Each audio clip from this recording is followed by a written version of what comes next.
while your day is winding down. They're just getting started. This is South Coast Tonight with Chris McCarthy and Marcus Farrow. They've got you covered on all the news of the day, from local issues to politics on both sides of the aisle. This is the place where the movers and shakers come to be heard, to listen, and where they're held accountable. This is South Coast Tonight on WBSM.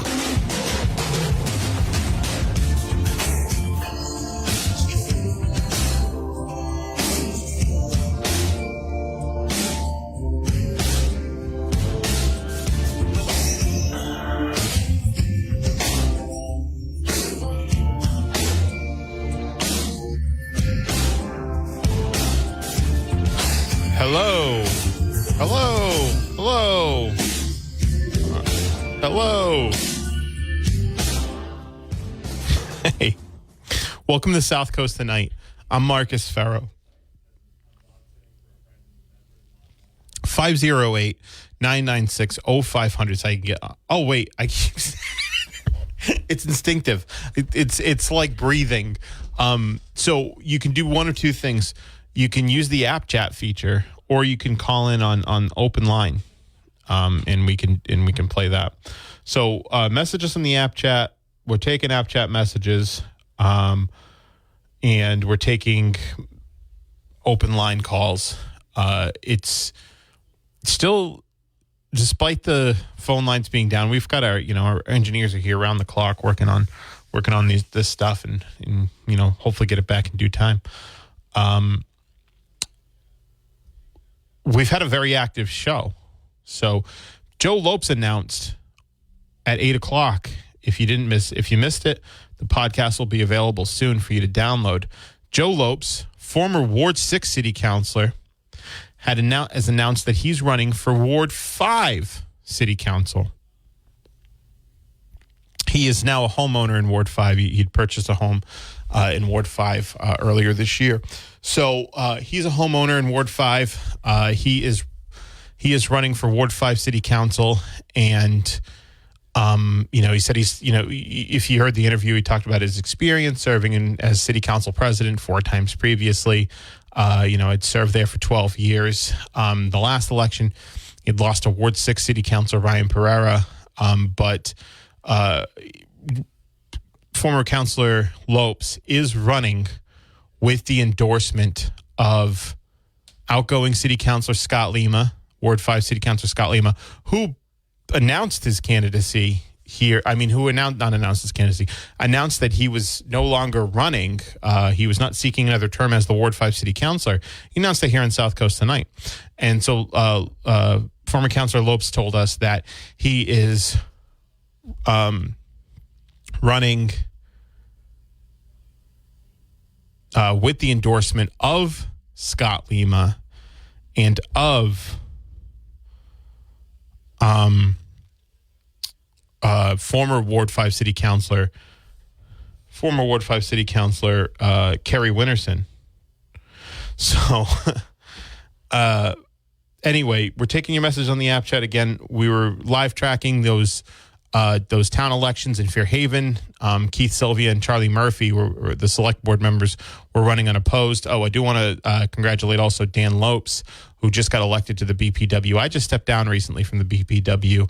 I served there in elected office for basically a term, 3 years. I was appointed in 2020. I got elected to a term in that following year. I was elected, and I had this going on, right? So I had all this going on. So I was grateful for the experience. It was great to be in elected office. It was great to sort of learn how that running a governmental, local municipal department like the BPW is like. Getting to know a lot of the policies and all of that. Really good experience, and I'm grateful for it. I hope you all, if your schedule allows you to, run for office. I would still be there today if I wasn't here. I mean, I'm really happy to be here. So that's why I'm still here and not there. But I want to congratulate Dan Lopes. Brian Watt in the chair he was elected to. He was reelected, of course. But Dan Lopes, he is starting to serve on the BPW. He'll start, I think he'll be sworn in tomorrow. So congrats to him.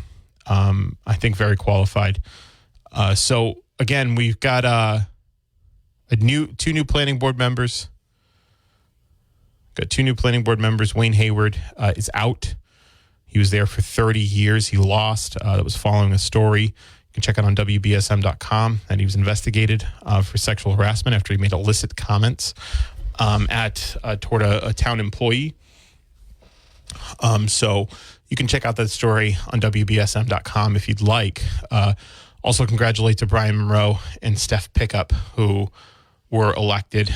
Brian Monroe's been on the school committee for quite some time. He's been there for about 10 or so years. I think he got elected in 2011. So he's been there for about 12 years. Time flies, doesn't it? He's been there for about 12 years. Monroe, he's been there for about 12 years. And he's been chair for for a good portion of that time. So congrats to both. When we had Steph Pickup on Friday, I thought she was fantastic. So I like Laura Gardner too. So I think Laura Gardner will still be engaged going forward. It seems like it. She's a pretty she's a very civically engaged person. So she had some interesting stuff about climate too. That I'd like to have some conversations with her about. So again, congrats to them. Congrats to school committee members Blum and Clark in Freetown. Looks like Kayla Churchill was summarily rejected by the voters, which I think is a good thing after all the chicanery, the chicanery we saw, foolishness, I'll say, chicanery.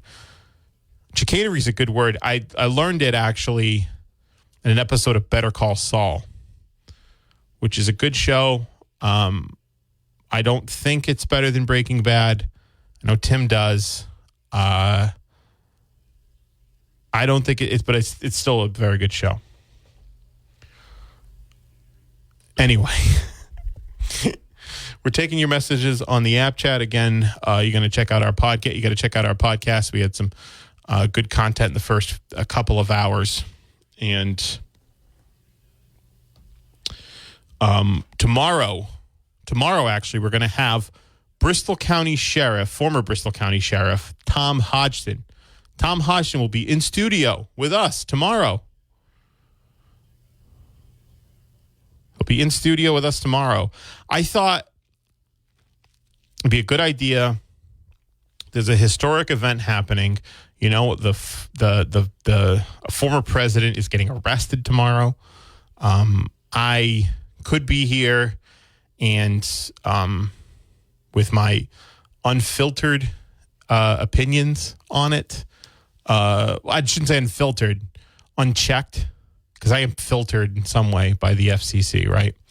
But unchecked opinion on this.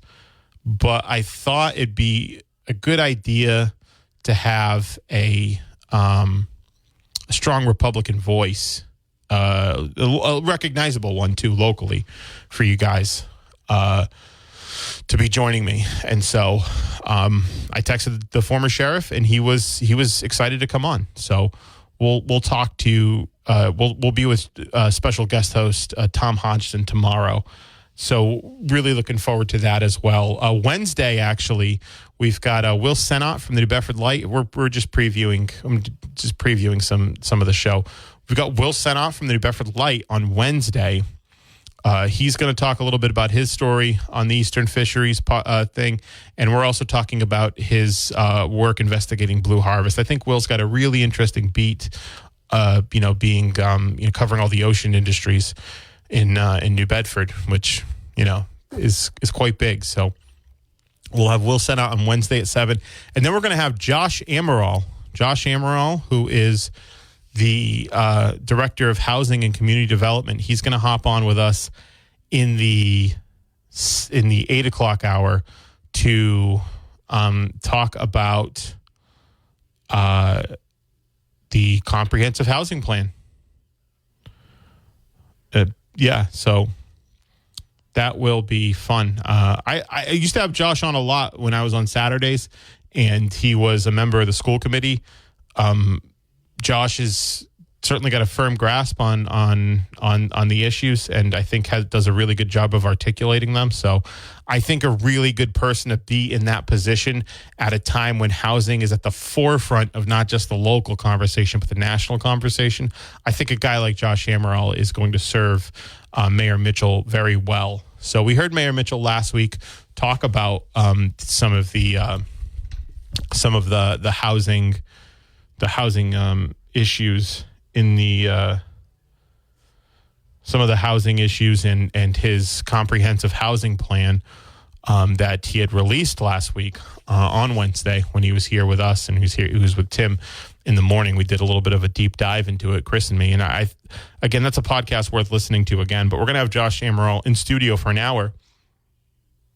We'll take your calls. We'll take your calls. We'll take your app chat messages, and we'll talk to our friend Josh. And on Thursday, we're gonna have Leon Corey. I think we're gonna have. So I talked to Leon earlier. I got to confirm, but I believe Leon Corey's coming in from the Fairhaven Select Board to talk about the Prop 2.5 override, which is the story that we're going to continue to follow very closely here. Prop 2.5, the Prop 2.5 override is a proposal basically related to firefighter staffing levels. Now, there's some debate, which we can get into after the break. We can get into the debate around it.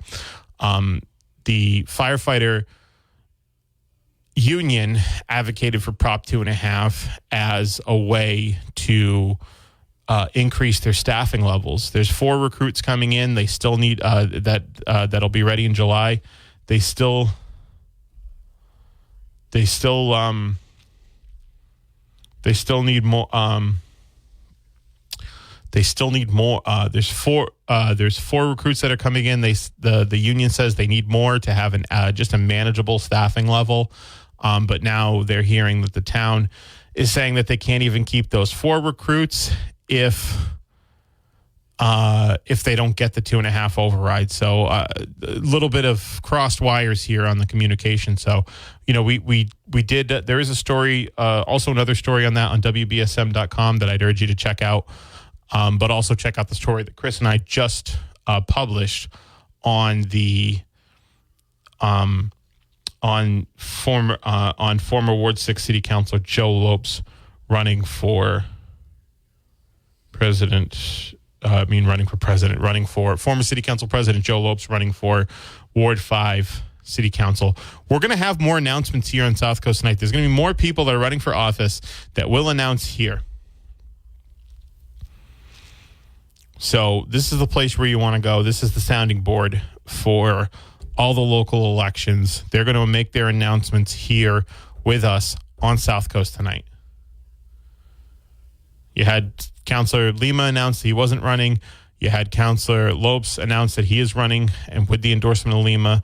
We've had other announcements here. We're going to have another one. We're going to have another one next week. So this is the place where you can go to stay tuned and keep up with all of the local elections buzz.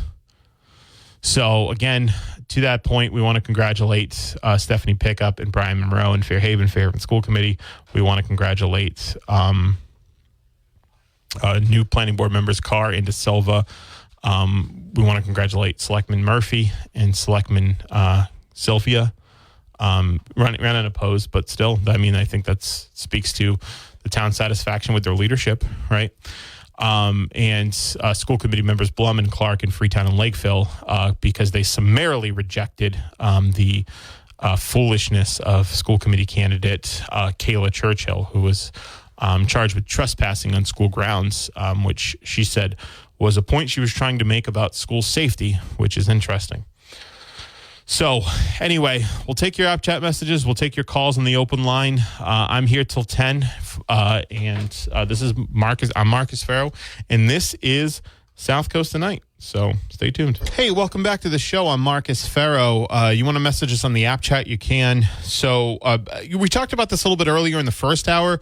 Lisa White, and who was a former ward or at-large council candidate and a well-known landlord in the city, had a debate, some type of debate or discussion about the rent stabilization ballot question. Now, a source had told me that was at the meeting that, Burgo had made some points. White had made some points. Some landlords were against it. Some landlords were for it.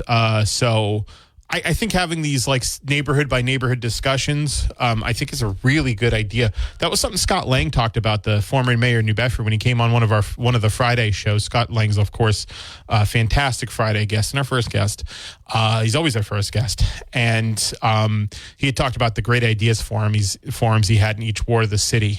So I think this was good outreach on these questions. Is sort of have the discussion, see where people are at, and build the momentum.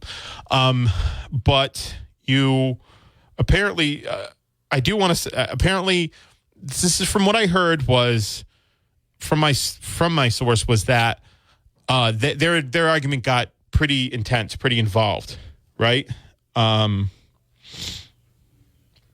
got pretty involved, and Ian McAllister White, who is the husband of Lisa White, just posted this on Facebook. City Councilor Shane, this is not my words. This is Ian McAllister White. This is what he said. He said, City Councilor Shane Burgo lost his entire mind this evening. Thought he personally attacked other councilors, my wife and myself during a, quote, civil discussion regarding the state of housing in New Bedford. Just because one of the other councilors said this vote for rent control in NB doesn't do anything. Come on, man. You said it yourself. It's non-binding. Be better. And all of you voted for that guy. I hope you know who he really is. Yikes. Not the nice guy I thought he might be at all. I think she's a nice guy, but I wasn't at the meeting, so I can't speak to what he said. And this is just the problem we have nowadays. There is no middle ground. Everyone is solid red or solid blue. Everyone with a different opinion is an enemy, and even if they are neighbors. I just hope everyone in the city sees all of these events for what they are. #NoCap. Wow, so that was very strongly worded opinion on the debate this is from Lisa White's husband, Ian, on the, sort of the tenor of the debate. I had heard it was very involved, very intense. I can't, that's obviously, coming from the side of the spouse of one of the people debating. So, but still warrants, I think it warranted a discussion. I'm interested to hear more from other people.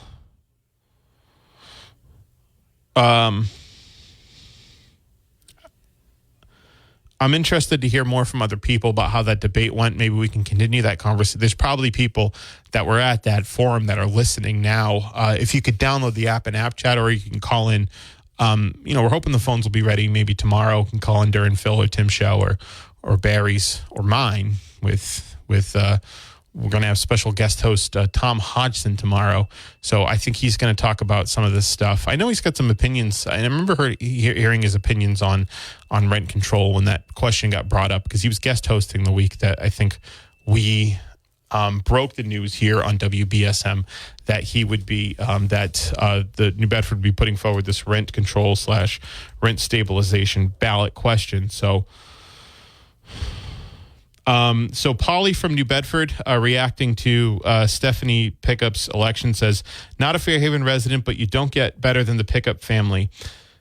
And then he says something about another pickup guy. Said one guy is a average to below average to the league coach. Great people, great family. So that was Polly from New Bedford. I mean, I really liked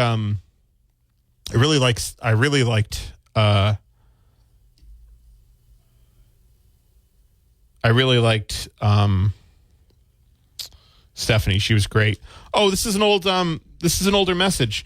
I know you guys are close with Barry Sylvia, and I believe his dad was Eddie Sylvia. Great guy. Eddie was the best. Yeah, I knew Eddie. He was a great guy. I liked Eddie a lot. Last time I saw him was in Paden Aram, actually, in the summer. I think he was in his late 80s. He was still having himself a good time. So I liked Eddie too.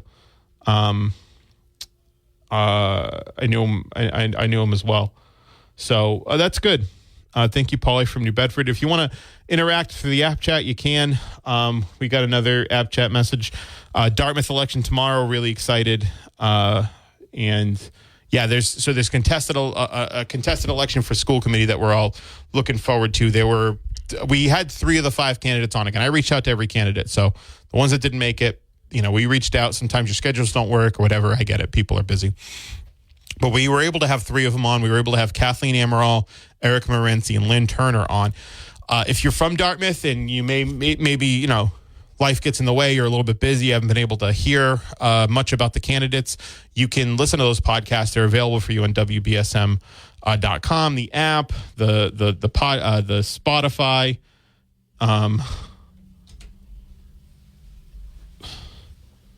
Spotify, and anywhere where podcasts are offered. So, there was some discussion, I know, on Jess's show. I think Lynn Turner came in again and talked about an email that Kathleen Amaral had shared on my show that were comments that she made that I frankly thought were concerningly worded. I had called Lynn to talk to her. Seemed, I just, we'd had a decent conversation. But there was, I guess, a little bit of controversy there on whether or not she should have shared it. My opinion is comments that you make on the record, comments that you make in writing anywhere. Chris, this is actually, I think Chris McCarthy said this. Don't write anything in an email that you wouldn't want on the front page of the New York Times. That is the best advice you can get, because when you're running for office, the things that you say will be used against you, whether you say them before you're running for office or after you're running for office.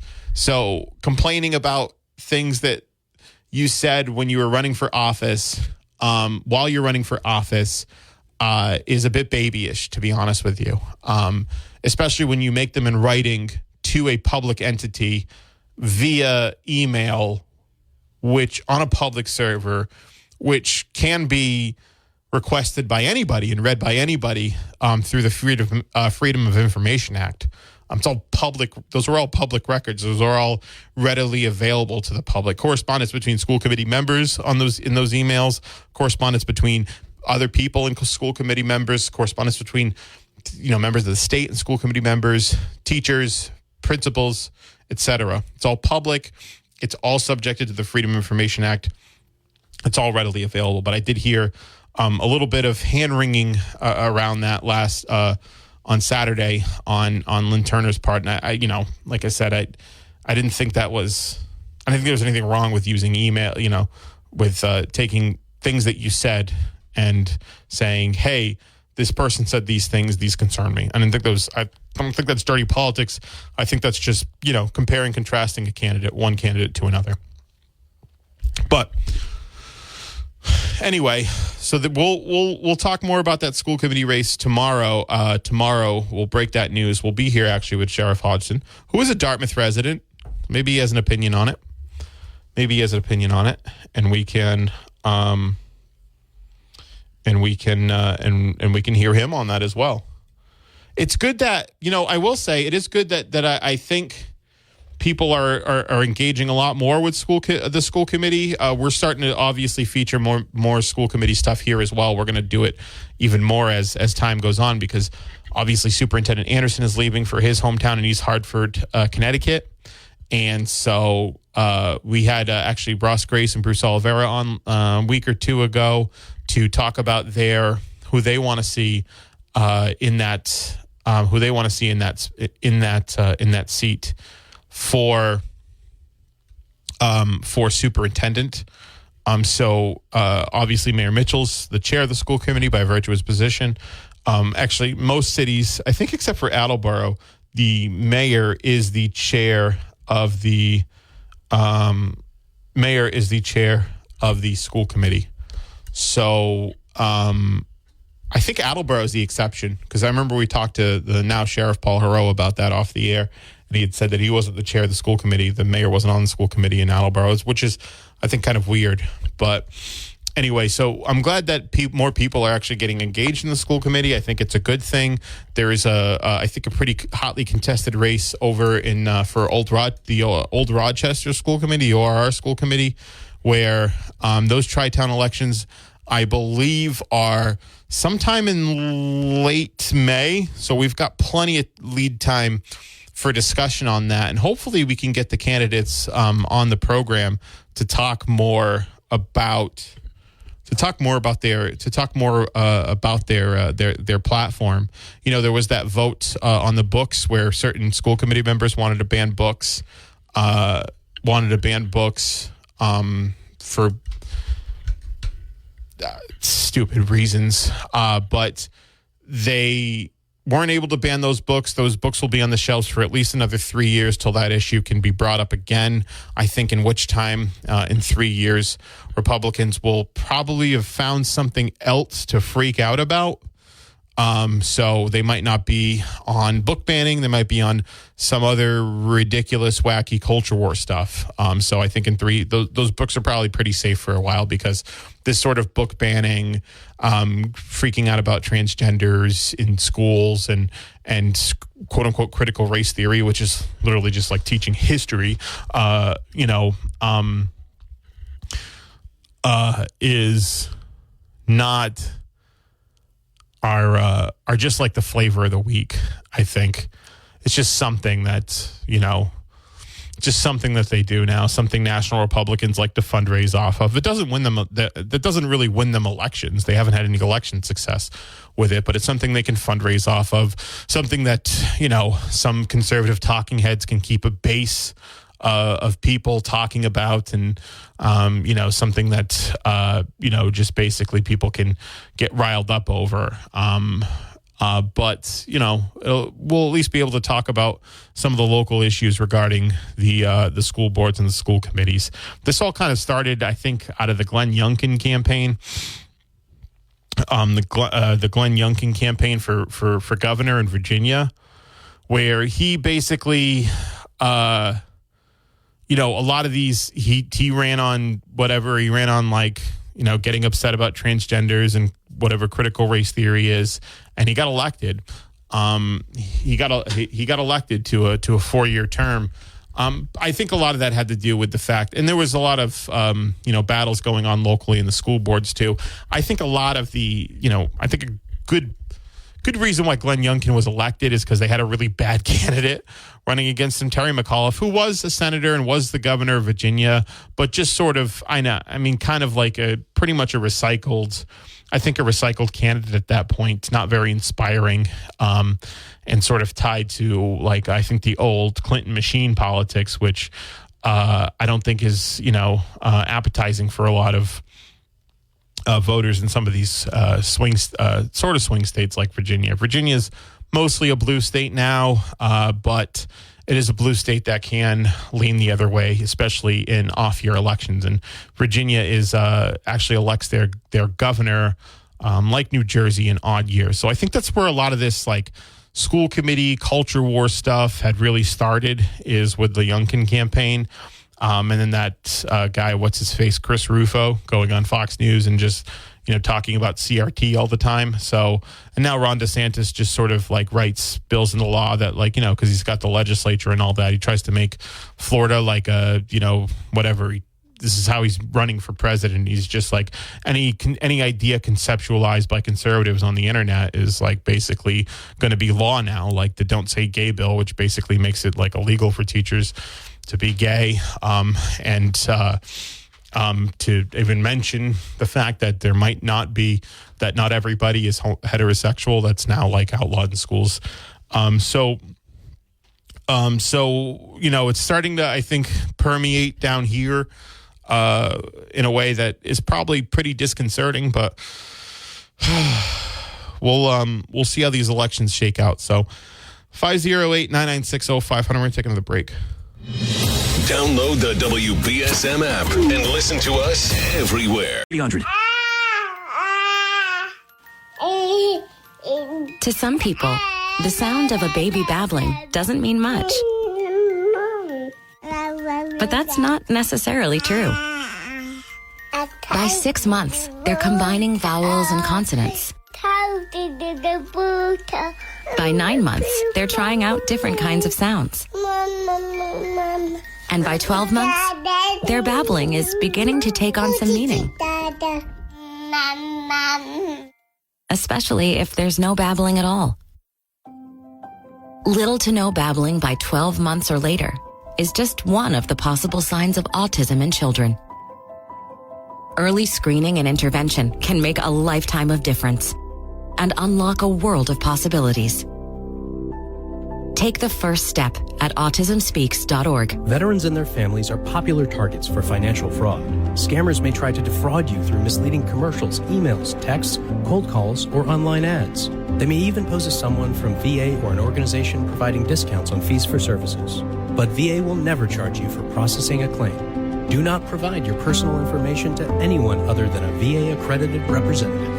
To find a representative near you, visit va.gov/find-rep. If you served in the Vietnam, Gulf War, or post-9/11 eras, you may be eligible for expanded VA benefits. A new law, known as the PACT Act, provides disability compensation, health care, free toxic exposure screenings, and more to veterans who were exposed to toxins during their military service. You can submit a claim for your PACT Act-related benefits now. Claims received by August 10th, 2023 may be paid back to August 10th, 2022.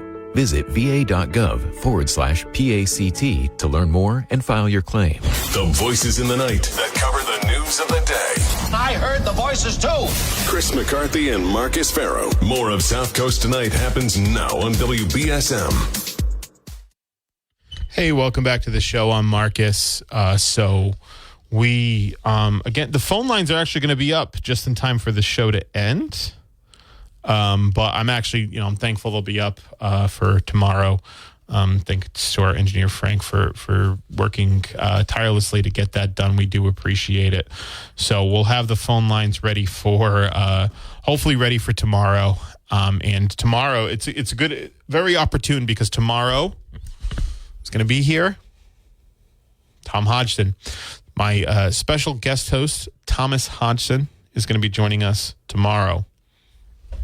So the former sheriff of Bristol County, I thought it was important to have a strong Republican voice, a notable Republican voice that you all recognize on the day that the former Republican president, Donald Trump, was arrested. I mean, I could sit here and give you my unchecked opinions on stuff, but it's better radio if we can get a little bit of contrast here.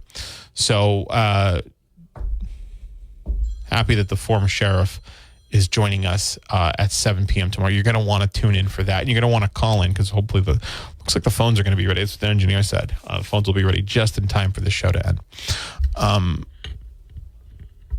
we'll also be reacting live to the Dartmouth town elections. Dartmouth town elections are happening.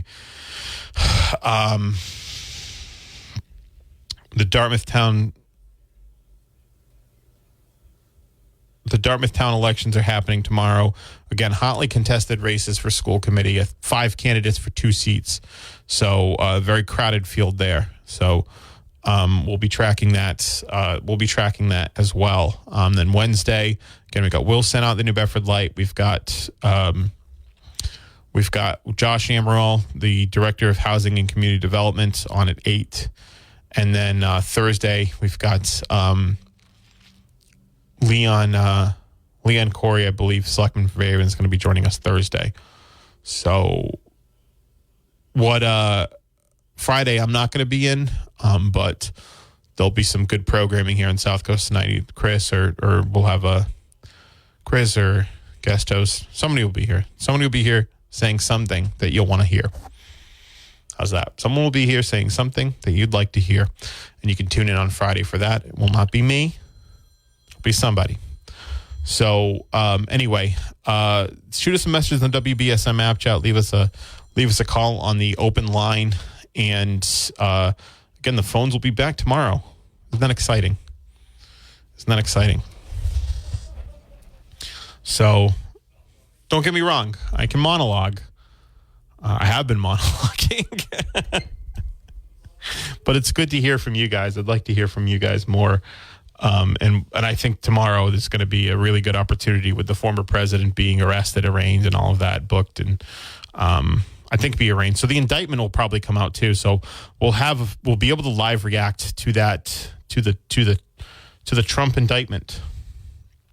So anyway, I'm going to take one more break, and then we can finish out the hour strong here on South Coast Tonight.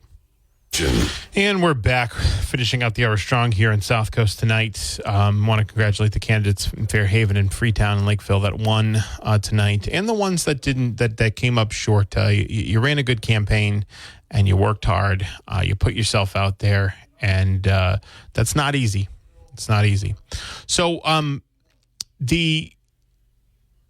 interested to hear more about this neighborhood forum in Ward 1, where apparently Lisa White and Council Burgo had gotten into a debate discussion about the rent stabilization ballot question.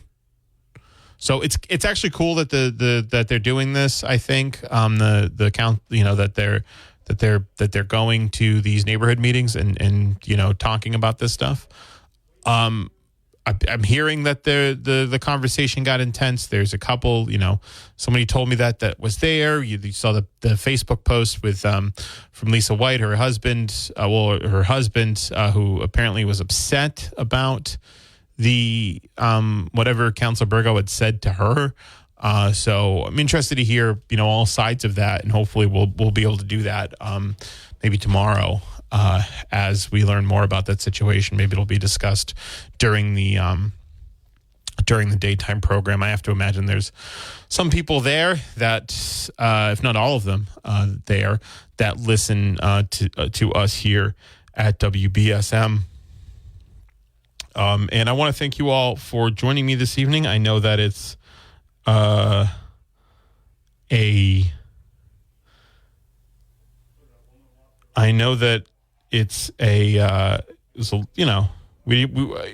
you probably wanted to call in, you weren't able to, but we got the phones. It looks like they're going to be operational tomorrow. I believe our engineer had said, "Hey, phones are ready just in time for you to end the show," which is fine. We were able to make do what we had this evening. Again, thanks to Ben Burke.